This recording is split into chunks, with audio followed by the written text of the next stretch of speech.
2023년 2월 3일 새로운 하루가 시작되는 금요일 아침입니다. 오늘도 믿음의 눈도 들어 주님을 바라보시는 하루 되시길 바랍니다. 오늘 우리에게 주신 하나님 말씀 같이 보시겠는데요. 사무엘기상 7장 1절에서 11절 말씀입니다. 하나님 말씀 같이 보겠습니다. 길랏 여아림 사람들이 와서 주님에게를 옮겨 언덕 위에 있는 아비나답의 집에 들여놓고 그의 아들 엘리야사를 거룩히 구별해 세워서 주님에게를 지키게 하였다. 걔가 길랏 여아림에 머문 날로부터 약 20해 동안 오랜 세월이 지났다. 이 기간에 이스라엘의 온 족속은 주님을 사모하였다. 사무엘이 이스라엘 온 족속에게 말하였다. 여러분이 온전한 마음으로 주님께 돌아오려거든 이방의 신들과 아스타롯 여신상들을 없애버리고 주님께만 마음을 두고 그분만을 섬기십시오. 그러면 주님께서 여러분을 블레셋 사람의 손에서 건져주실 것입니다.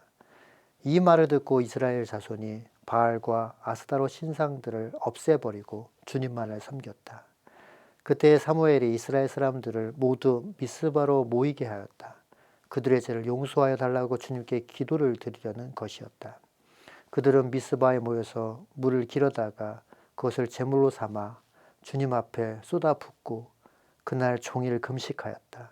그리고 거기서 우리가 주님을 거역하여 죄를 지었습니다 하고 고백하였다. 미스바는 사무엘이 이스라엘 자손 사이의 다툼을 중재하던 곳이다.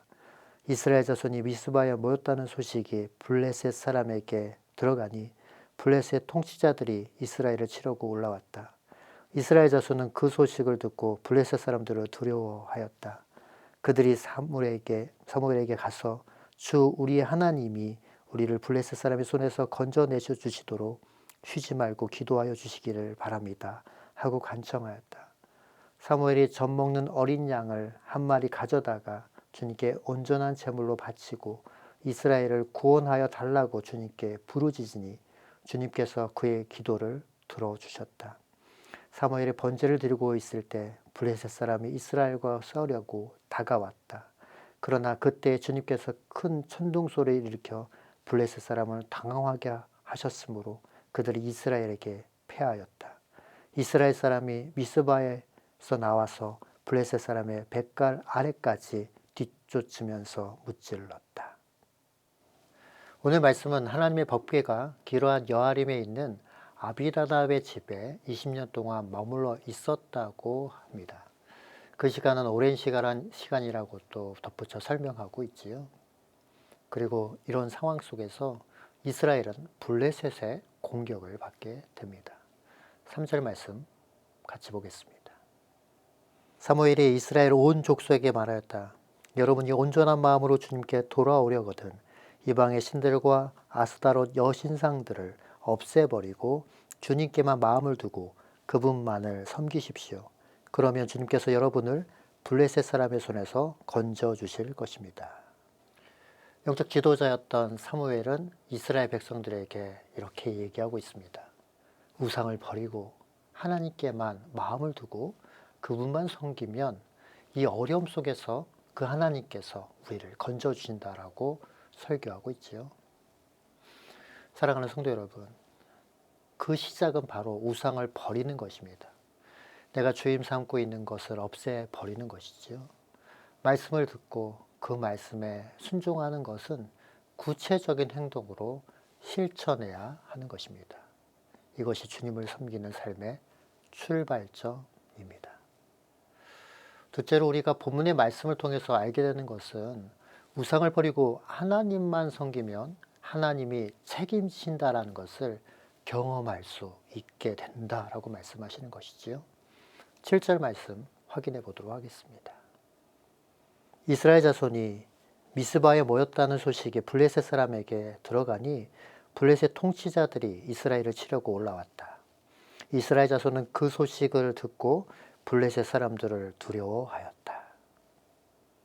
이스라엘 백성이 미스바에 모여 금식하며 하나님께 기도할 때 블레셋 통치자들이 이스라엘을 치려고 달려들죠. 미스바에 모여 기도하고 금식하고 있는데 말입니다. 오히려 이런 위기 상황이 벌어지게 되는 것을 이스라엘 백성들은 경험하게 됩니다. 블레셋이 쳐들어오고 있는 것이죠. 우리 신앙생활도 많은 부분들 비슷한 것 같습니다. 우리가 오히려 죄를 회개하고 주님 앞에 나아가면 어느덧 더 큰 시련이 오는 것 같다는 느낌을 지울 수 없는 것도 사실입니다. 더 어려움이 있는 것 같기도 하고요. 사랑하는 성도 여러분, 그런데 그렇지만은 않습니다. 이것은 주님과 나만 경험할 수 있는 특별한 은혜를 체험할 수 있는 기회인 것입니다. 예수님의 제자 베드로가 그런 경험을 했던 사람이죠. 풍랑이 있는 바다를 걸을 수 있었던 것은 예수님께서 오라고 말씀하셨고 그 말씀에 순종했기 때문입니다.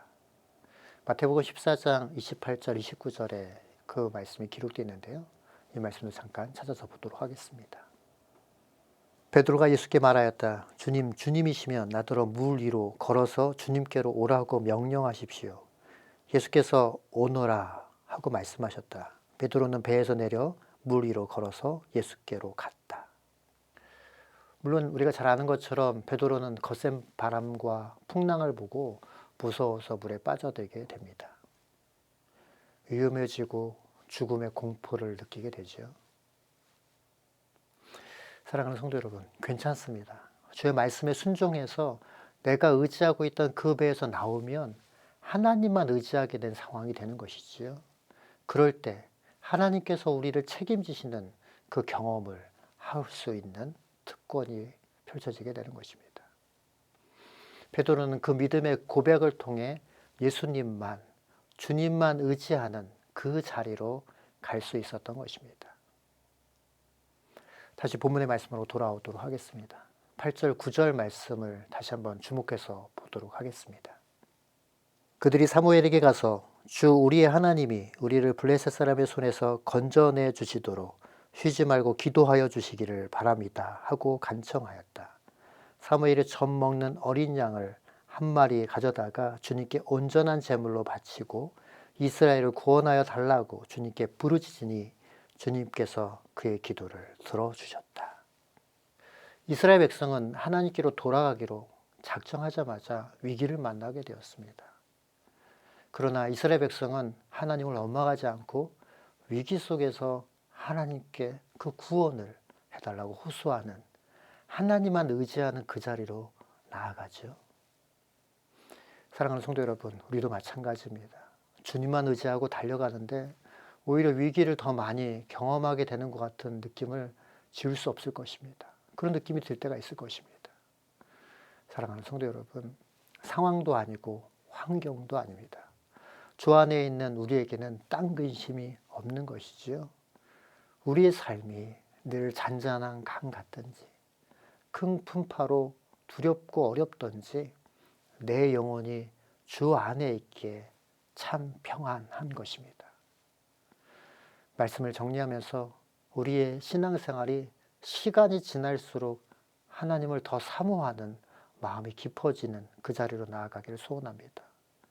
하나님이 우리에게 상황 가운데서 말씀하시는 것은 우상을 없애버리고 늘 애통하는 마음으로 하나님께 나아가 하나님의 참된 위로를 구하는 하나님의 사람 되기를 원하십니다. 주님께 맡기는 삶, 오늘 하루의 삶 또한 그렇게 주님께 드려지는 삶 되시길 예수님의 이름으로 축원합니다. 기도하겠습니다. 하나님, 그렇습니다. 예나 지금이나 변함없는 것은 하나님은 신실하신 하나님이십니다. 하나님, 우리가 그 하나님께 나아간 우리의 모습이 신실함으로 닮아가는 삶이 되게 하여 주시고 우리의 연약함을 뒤로하고 주님께 다시 엎드려 기도할 때 주시는 참된 위로와 평강을 경험하는 하나님의 사람들 되게 하여 주옵소서. 그 자리로 나아갔음에도 불구하고 상황에 여의치 않고 힘들 때 낙심하지 않게 하시고 더욱 주님만 의지하는 하나님의 사람으로 믿음의 견고한 달리기를 해나갈 수 있는 우리 모두가 되게 하여 주옵소서. 오늘 하루의 삶을 주님께 그렇게 부탁하며 사랑 많으신 예수님의 이름으로 기도합니다. 아멘.